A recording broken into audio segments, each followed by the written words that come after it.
Madhya Pradesh high court ने बॉलीवुड अभिनेत्री करीना खान के द्वारा लिखित प्रेगनेंसी बाइबल के खिलाफ दायर याचिका की सुनवाई 10 सितंबर तक के लिए बढ़ा दी है। क्रिश्चियन समाज के क्रिस्टोफर एंथोनी ने मध्य प्रदेश हाई कोर्ट में करीना खान के खिलाफ एक याचिका दायर की थी। याचिका में कहा गया कि बॉलीवुड अभिनेत्री करीना खान ने जो प्रेगनेंसी बाइबल पुस्तक लिखी है, पुस्तक के शीर्षक प्रेगनेंसी बाइबल में बाइबल शब्द से क्रिश्चियन समाज की धार्मिक भावना को ठेस पहुंची है। याचिकाकर्ता ने मध्य प्रदेश हाईकोर्ट से आईपीसी 292, 295, 294 के तहत करीना खान पर मुकदमा दायर करने की मांग की थी। मध्य प्रदेश हाईकोर्ट में मंगलवार को सुनवाई के दौरान करीना खान का पक्ष रखते हुए उनके वकील निखिल भट्ट ने हाईकोर्ट को बताया कि बाइबल शब्द से किसी भी प्रकार का कोई भी समुदाय की धार्मिक भावना आहत नहीं होती है। करीना खान के वकील ने सुप्रीम कोर्ट को एक केस का हवाला भी दिया। मध्य प्रदेश हाईकोर्ट ने दोनों पक्षों की दलीलों को सुना और अगले माह की 10 तारीख को सुनवाई नियत की है। जो है हाईकोर्ट में विचाराधीन है। आज करीना कपूर खान की ओर से क्या पक्ष आपने रखा है?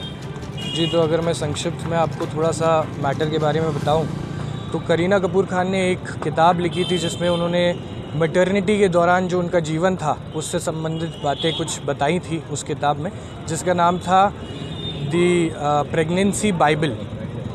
तो उसी को लेके एंथनी साहब हैं, क्रिस्टोफर एंथनी, जिन्होंने एक यहाँ पे मध्य प्रदेश हाई कोर्ट में याचिका दायर की थी, जिसमें उन्होंने ये एलिगेशन लगाया था कि इस शीर्षक के द्वारा जो क्रिश्चियन समाज है उससे हमारी भावनाएं, जो समाज से जुड़ी भावनाएं हैं, धार्मिक भावनाएं हैं, उनको आहत पहुंचा है।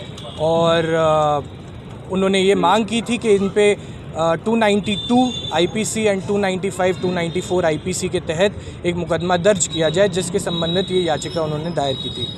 292, 294 धाराएँ जो हैं आईपीसी की, वो ये बोलती हैं कि कोई अश्लील पुस्तक का विक्रय और धार्मिक भावनाओं को ठेस पहुंचाने के एवज में ये धाराएं लगाई जाती हैं, इन पे मुकदमा कायम किया जाता है।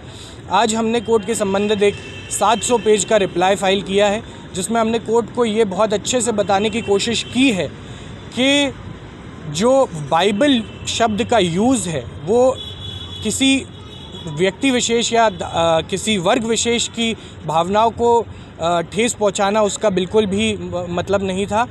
और हमने इसका हवाला देते हुए सुप्रीम कोर्ट की बहुत सी जजमेंट्स का हवाला देते हुए उनको ये बताया है कि सुप्रीम कोर्ट ने भी ये माना है कि बाइबल का जो मतलब है वो एक अथॉरिटेटिव टेक्स्ट के रूप में भी इस्तेमाल किया जाता है। जैसे मैं आपको फॉर एग्ज़ाम्पल अगर बताऊं तो एच.एम. सीरवाई साहब एक संविधान की किताब लिखते हैं, जिसे कई बार लोकल लैंग्वेज में बाइबल ऑफ कॉन्स्टिट्यूशन भी कहा जाता है।